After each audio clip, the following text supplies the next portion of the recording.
నమస్తే, welcome to Aadya media. నేను మీ స్వర్ణ. Hello Balu. Hi స్వర్ణ.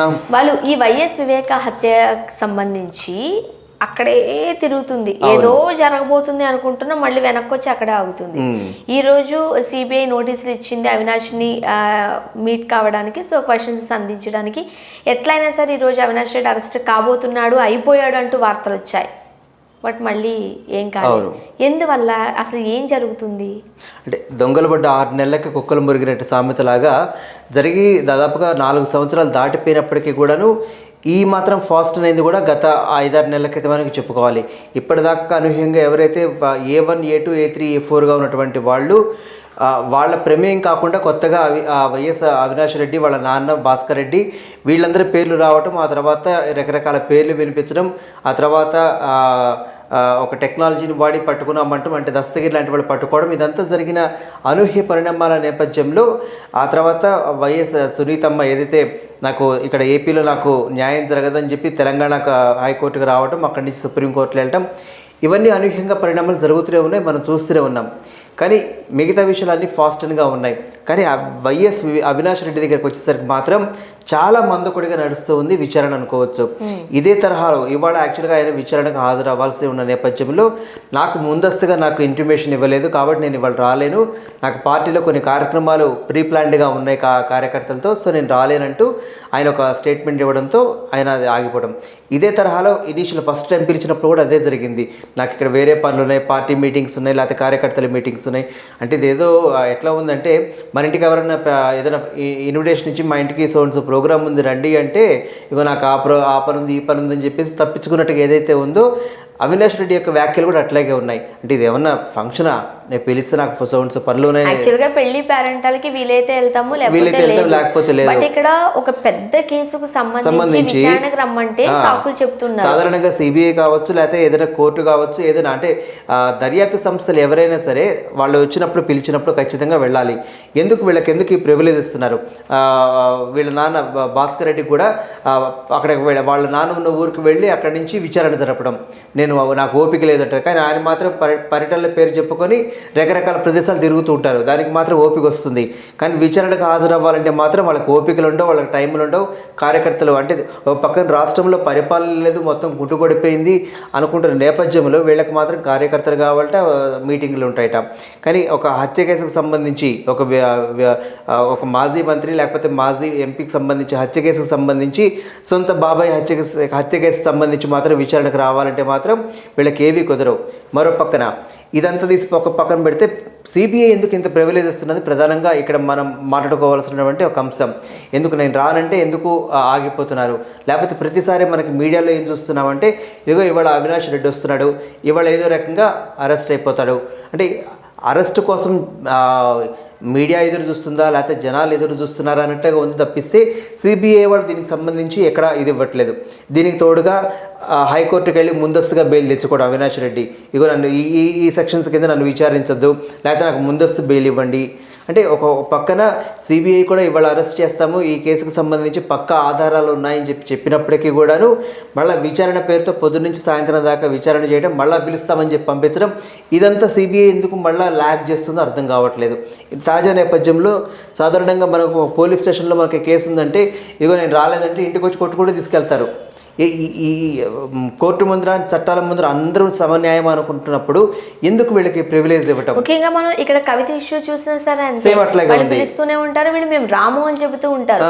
అదే ఒక సామాన్యుడికైతే ఇలా చేస్తారా? చేస్తారా? అసలు అదే ప్రశ్న. ఇక్కడ చట్టం ముందర అందరూ సమానమే అనుకుంటున్నప్పుడు ఎందుకు ఈ ప్రివిలేజ్, ఎందుకు సిబిఐ కావచ్చు, కోర్టులు కావచ్చు, ఎందుకు అంత ఫ్లెక్సిబుల్గా వీళ్ళ కోసం నడుస్తూ ఉంది? మరో పక్కన ఒక పక్కన వీళ్ళేమో అపోజిషన్ పార్టీ టీడీపీని వీళ్ళు బ్లేమ్ చేస్తూ ఉంటారు.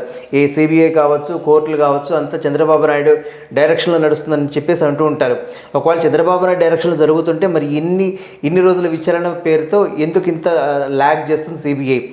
ఒకే రోజులో ఇదిగో పొద్దున్న నుంచి సాయంత్రం దాకా, లేకపోతే రాత్రి కూర్చోబెట్టో ఎవరెవరైతే పేర్లు బయటకు ఉన్నాయో, లేకపోతే సిబిఐ దగ్గర ఉన్నటువంటి సాక్ష్యాధారాలు ఏవైతే ఉన్నాయో అవన్నీ నిరూపించేసేసి వెంటనే అరెస్ట్ చేసేయచ్చు కదా. ఒకవేళ చంద్రబాబు నాయుడు డైరెక్షన్లో నడుస్తూ ఉంటే ఇంతకాలం పట్టదు కదా, అవసరం ఉండదు కదా. కానీ బ్లేమ్ మాత్రం వాళ్ళ మీద చేస్తూ ఉంటారు.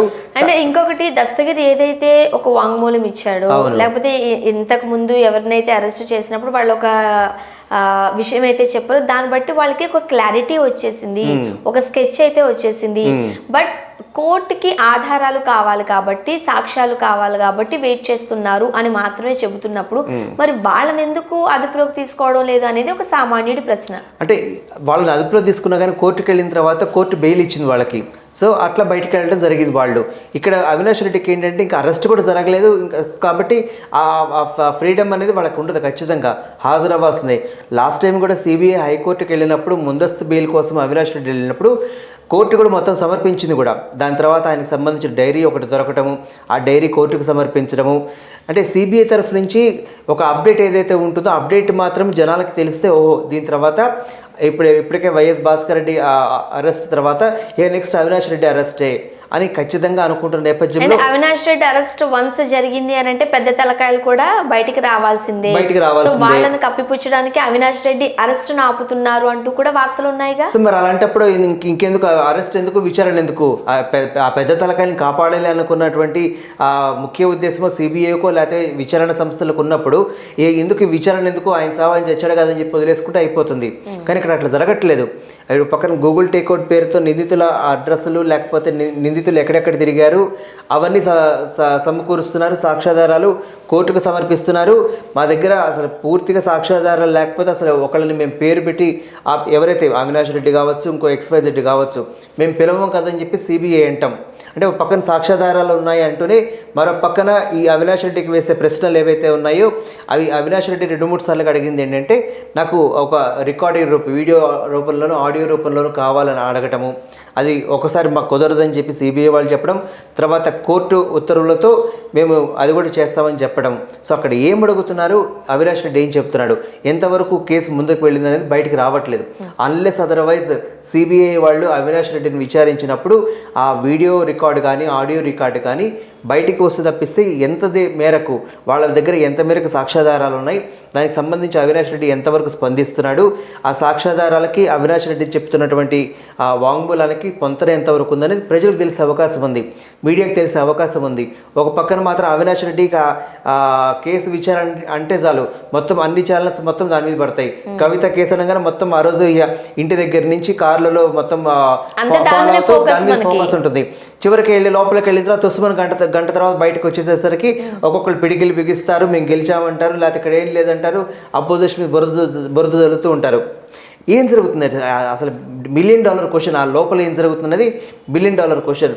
సిబిఐ కనుక ఇదిగో మా దగ్గర ఇంత విచారణ జరిపాము, ఇదిగో ఇంతవరకు అప్డేట్ ఉందని చెప్తే ఓహో ఇది అరెస్ట్ అయ్యే పనో అరెస్ట్ కాని పనో ప్రజలు ఉత్కంఠతో పోతుంది. సో దీన్ని ల్యాగ్ చేస్తూ అనవసరంగా ఒక సస్పెన్స్ని, ఒక థ్రిల్లర్ టైప్ ఒక సినిమా స్టోరీని తలపిస్తూ సిబిఐ ఒక పజిల్ని ప్రజలకి ఏదో ఒక డైరెక్టర్ ఈ వైఎస్ వివేక హత్యకి సంబంధించి ఒక సినిమా తీసి పేర్లు మార్చుకుని సినిమా తీసుకుంటే అనుకున్న పందాలో ఎవరినో ఒక విలన్ అయితే చూపించే అవకాశం ఉంది తప్ప ఇక్కడ ఎక్కడన్నా న్యాయం జరుగుతుందా అంటే ఒక క్వశ్చన్ మార్క్. ఇంకెన్ని సంవత్సరాలు పడుతుందో అది ఖచ్చితంగా $1 మిలియన్ క్వశ్చన్ కానీ మిగిలిపోతుంది. అది thank you Balu. Thank you స్వర్ణం.